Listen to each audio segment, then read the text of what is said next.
Hello everybody, this is Janice, and today I am going to start a new series because on Friday I'm teaching the last part of a scrapbooking class to a new friend who is a student at Michael's, and she came to Michael's to take a scrapbooking class, the SDU class. If you're not familiar with that class, it is a beginner scrapbook class.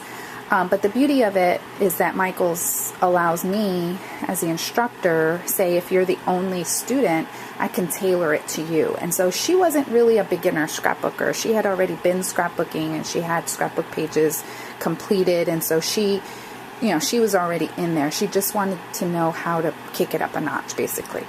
So I kind of went into more of an advanced scrapbooking class with her. She had never used a Cricut. So we got into the Cricut, and as you know, if you've been watching my videos, you know I love using distress ink. So I told her, I said, well, I want to show you what you can do to your Cricut cuts with distress inks, because it's one of my favorite ways to embellish my Cricut cuts. So I'm going to use a set of videos that I learned from. If you know Jennifer McGuire, you know she's one of the top teachers out there in teaching any kind of techniques. She's wonderful. She's one of my go-to people. But she did something called Thinking Inking a few years ago, and if you just put Thinking Inking on YouTube or Jennifer McGuire or anything like that, or Distress Inks, you'll come across her. But the class is called Thinking Inking, and so she teaches different ways that you can use distress inks, different things you can do to them. And so I'm going to use that as my jumping board because that's where I learned. So I'll put a link to that video, to part 1, and then you can follow along if that's what you want to do. But I'm just going to focus on Cricut cuts, okay? So then my second purpose of this video is also I met some people at the Scrapbook Expo who wanted to know about their gypsy and what some things mean. They didn't really understand some things about even with just your plain Cricut. If you don't, let me see, hold on a second. Hang on. There's a little button on your overlays as well as on your gypsy, obviously. And I'm going to show you what it looks like. Hopefully this one has it. I don't keep my video, I usually share these with a friend, but do you see that button right there, real dial size? Okay, keep that in your head, because if you use overlay, then it's going to say real dial size. I don't know about the new ones. Let's see here. This is one of the newest I have. Let's see what it says. Does it still say? Yeah, it still says real dial size. I'm going to explain what that means in just a moment if you don't know, because that's gonna help you. Okay, now on the gypsy, what they did was they put an A there, see it? That means actual dial size, real dial size. That means that this cut is going to be the actual size that you size it at over here on the height or the width. If you just want to work with or focus on the width of it, you can unlink these, and then you can just hit whatever number, whatever width you want it to be. Okay? If that makes any sense, I hope it does. Because let me show you what happens. If we take this off, it says that it's 8.11 inches high. Well, it really isn't. Look, here it is. It's really and truly only 3 inches high. If you look here on my mat, 1, 2, 3 inches. Okay, let me show you what happens. I'm going to add a layer. Oh, this was something else that somebody didn't know, was that over here, there's that little plus sign.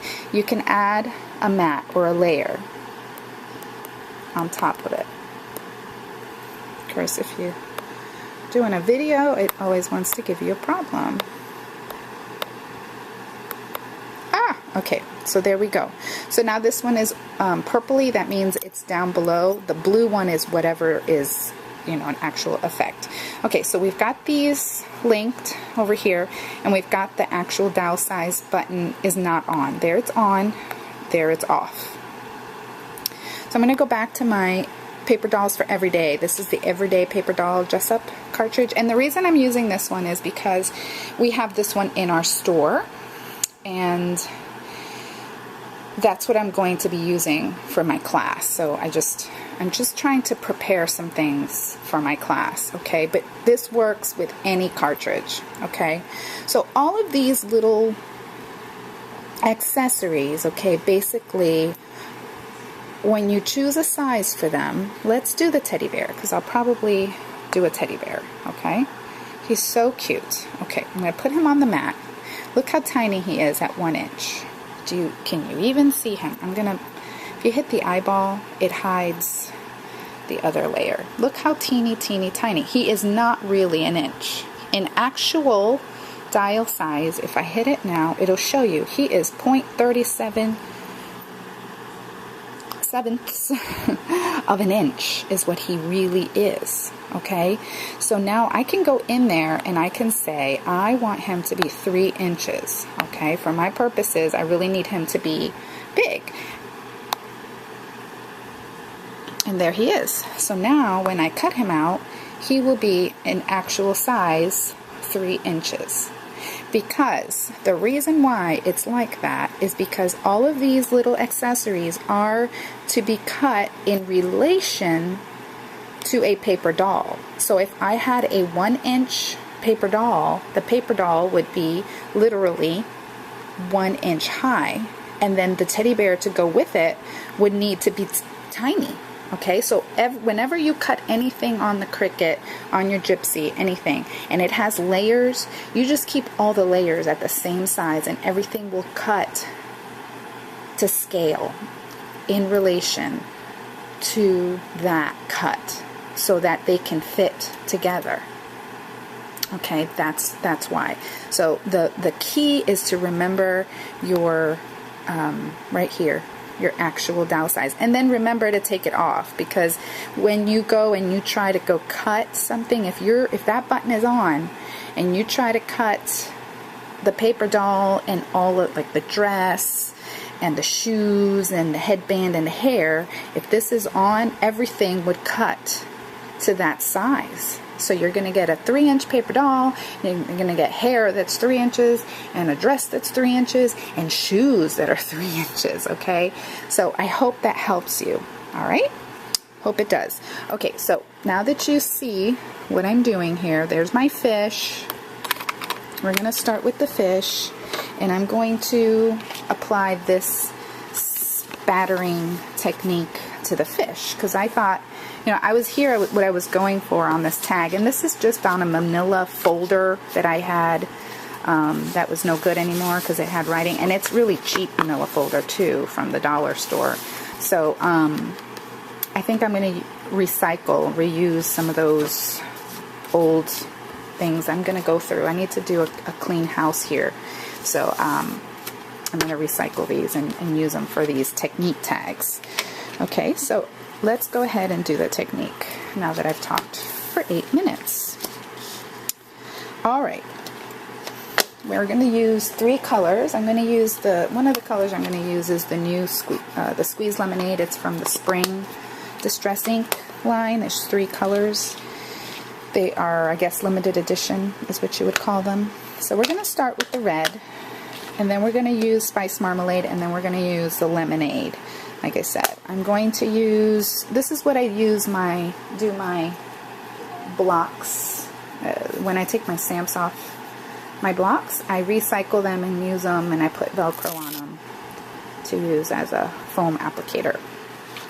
Okay, so we're going to start with the red, and I'm just going to go, yeah, did you hear that? My Adrian is kind of fighting something off, so we're not going to go to church today. I'm just going to stay away from all the germs and try to get ourselves well, because we have another busy week this week. Lots going on, and I love it. I like to be busy, but we do have to rest up Okay, so as you see, what I'm doing is, this is my craft mat. I cut them down into smaller pieces so that, you know, it's just easier for me to manage. It's just what I like to do. So I'm just gonna I start off the cut and I just go into it. And the more you add, the more layers you get.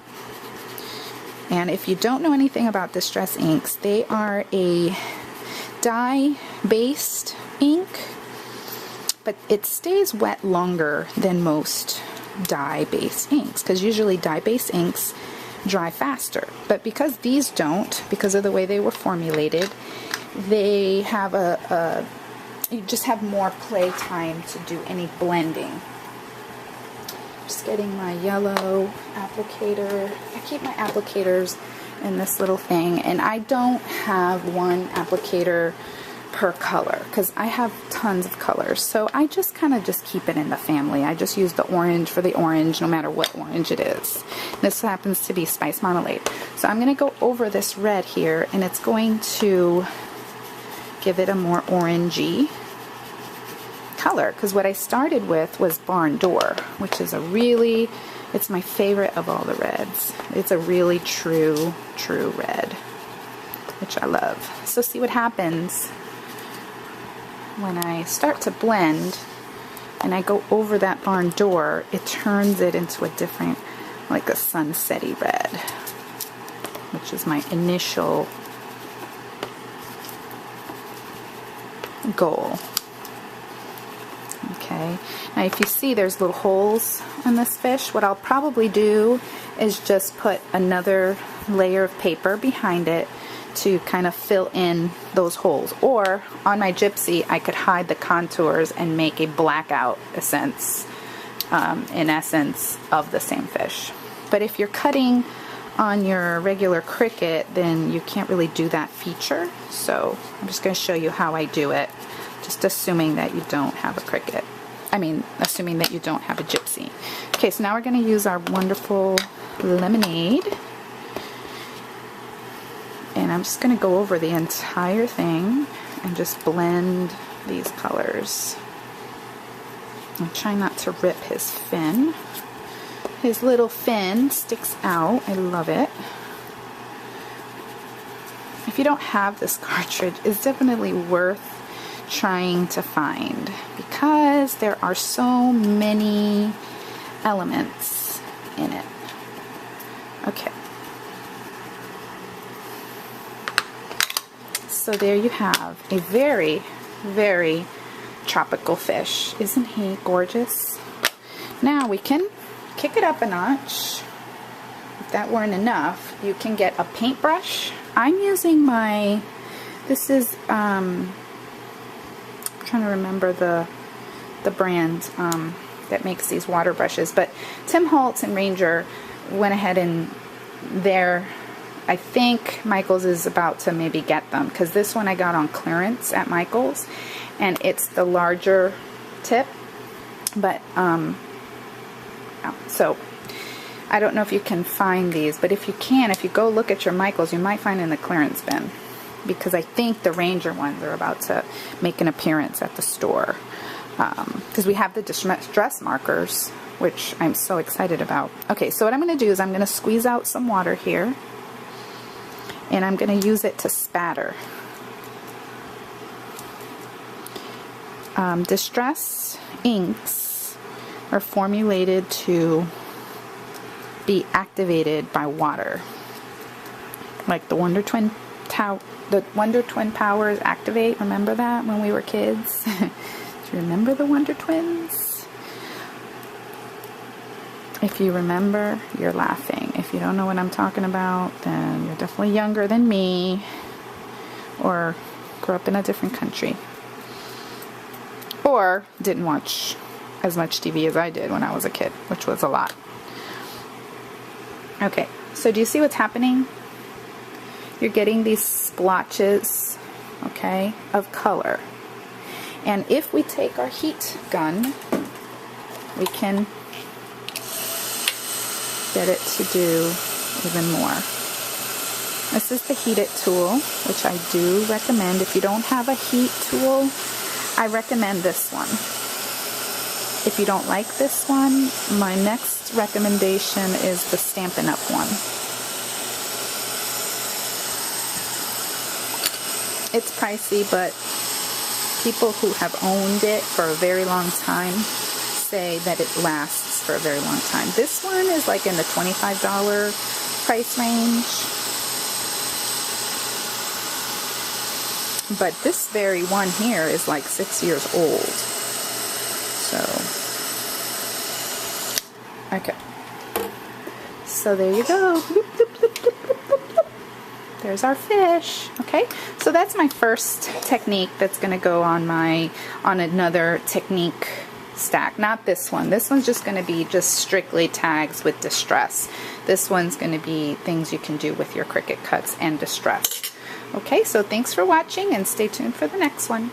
Oh, I'm sorry. Let me go back and just get just a piece of plain paper. And see, I can take that and do that. I don't want to do that. I want to do something that contrasts a little bit more. I'm just quickly looking for I don't like that either. Just looking at my scrap bin down here. Sorry, I know I'm moving the camera.